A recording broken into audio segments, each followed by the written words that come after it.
Assalamualaikum warahmatullahi wabarakatuh. Di sini kami akan mempresentasikan hasil diskusi kami yang berjudul Pasar Saham Internasional.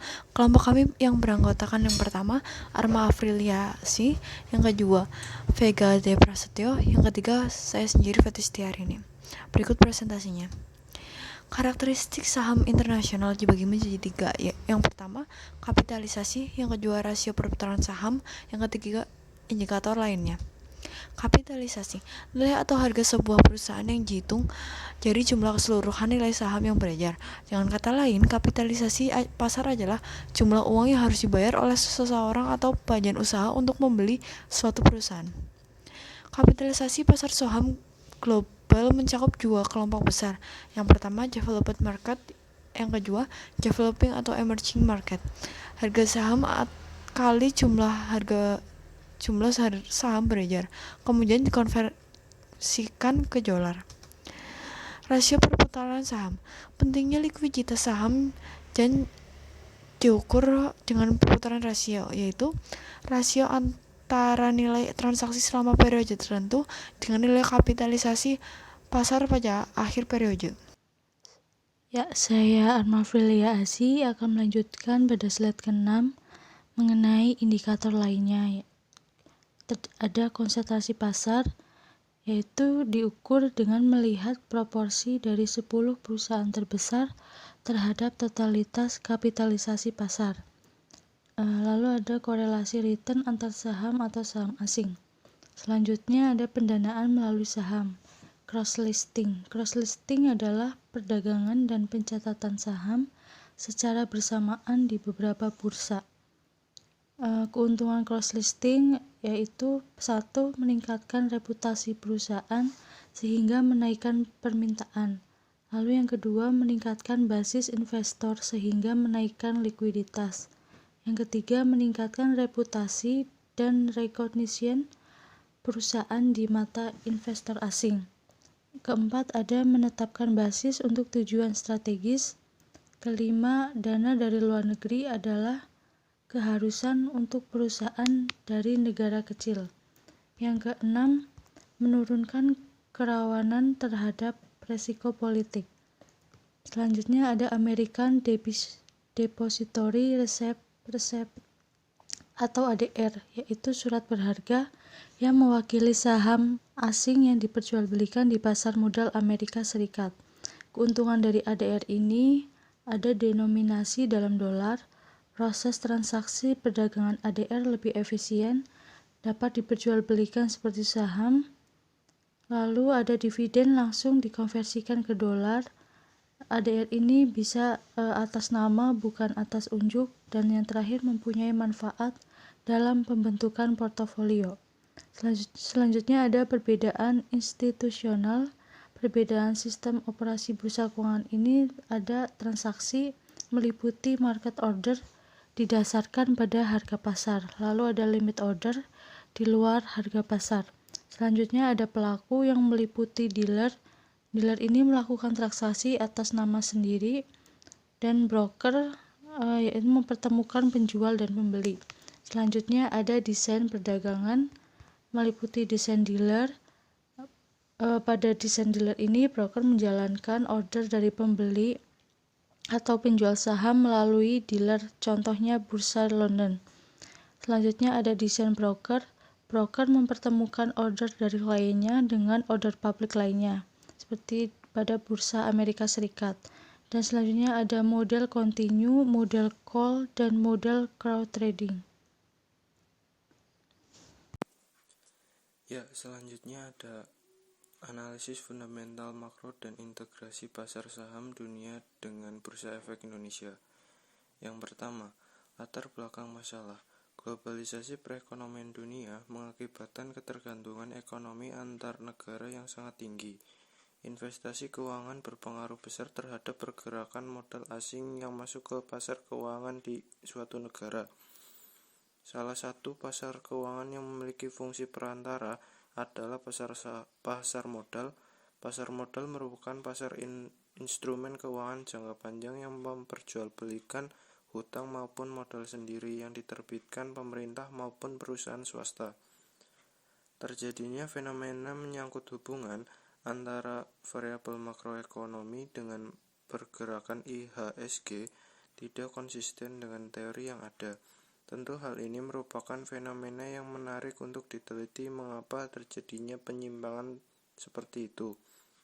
Selain itu, hasil penelitian terdahulu mengenai pengaruh PDB, suku bunga, kurs rupiah terhadap dolar Amerika Serikat cenderung tidak konsisten atau berbeda antara penelitian satu dengan penelitian lainnya, serta adanya integrasi pasar modal pada saat krisis keuangan dunia menunjukkan bahwa kondisi perekonomian negara maju akan berpengaruh terhadap perekonomian negara berkembang. Indonesia sebagai negara berkembang yang memiliki pasar modal yang sedang berkembang, namun masih tergolong rentan terhadap kondisi makroekonomi dunia secara umum. Negara yang memiliki ekonomi yang lebih kuat mempunyai kecenderungan untuk mendominasi negara yang memiliki perekonomian yang lebih lemah.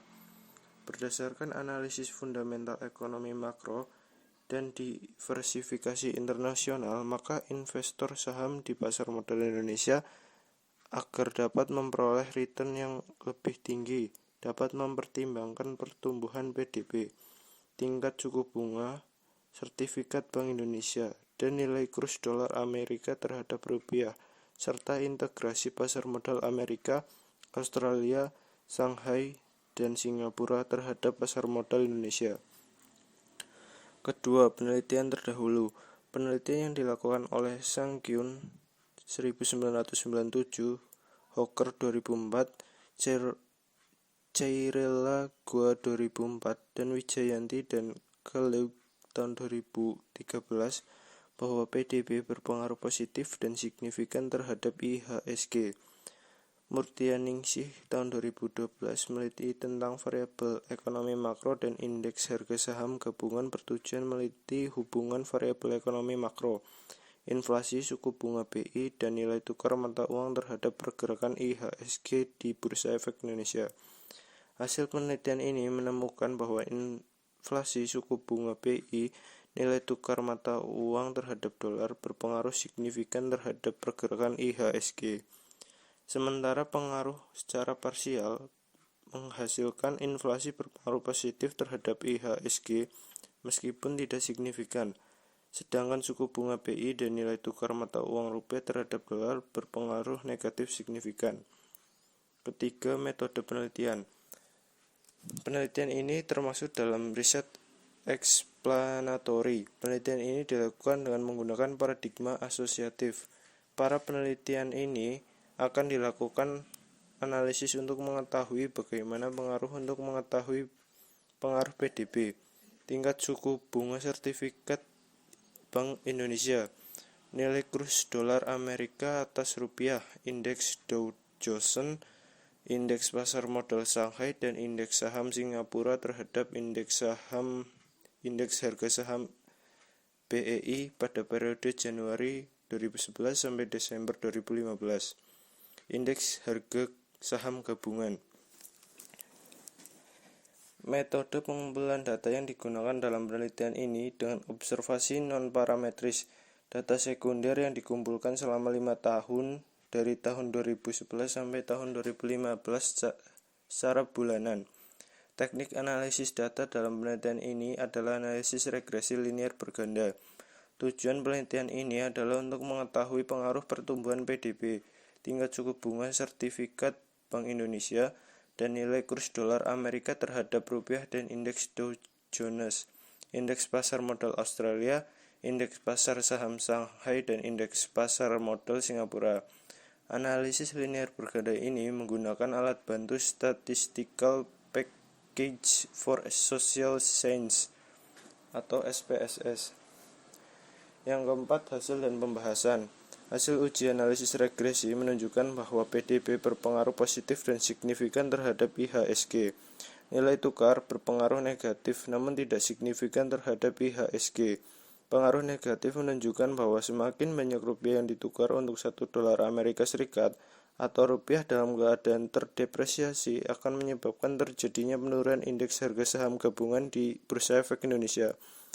Pengaruh negatif kurs terhadap IHSG tidak signifikan menunjukkan bahwa pemegang saham di Bursa Efek Indonesia tidak mempertimbangkan perubahan kurs dalam melakukan analisis investasi sahamnya. Indeks Dow Jones atau DJI berpengaruh positif dan signifikan terhadap IHSG. Indeks Dow Jones merupakan rata-rata indeks harga saham terbesar di dunia yang berada di pasar modal Amerika. Oleh karena itu, pergerakan indeks Dow Jones dapat mempengaruhi hampir seluruh indeks harga saham dunia termasuk IHSG di Indonesia. Indeks SSE berpengaruh negatif terhadap namun tidak signifikan terhadap IHSG periode Januari 2011 sampai dengan Desember 2015. Shanghai Stock Exchange Composite Index secara langsung berpengaruh negatif dan tidak signifikan terhadap indeks harga saham gabungan dikarenakan hubungan perdagangan antara Indonesia dan China telah semakin berkembang seiring penandatanganan ASEAN-China Free Trade Agreement, namun tidak diikuti dengan semakin menguatnya hubungan pasar modal antar kedua negara. Indeks Straits Times berpengaruh positif dan signifikan terhadap IHSG periode Januari 2011 sampai dengan Desember 2015. Berdasarkan perhitungan tersebut, telah menunjukkan bahwa hipotesis 7 yang diajukan dalam penelitian ini, yaitu indeks Straits Times berpengaruh positif dan signifikan terhadap IHSG. Mungkin itu saja yang dapat kita sampaikan, kurang lebihnya mohon maaf. Wassalamualaikum warahmatullahi wabarakatuh.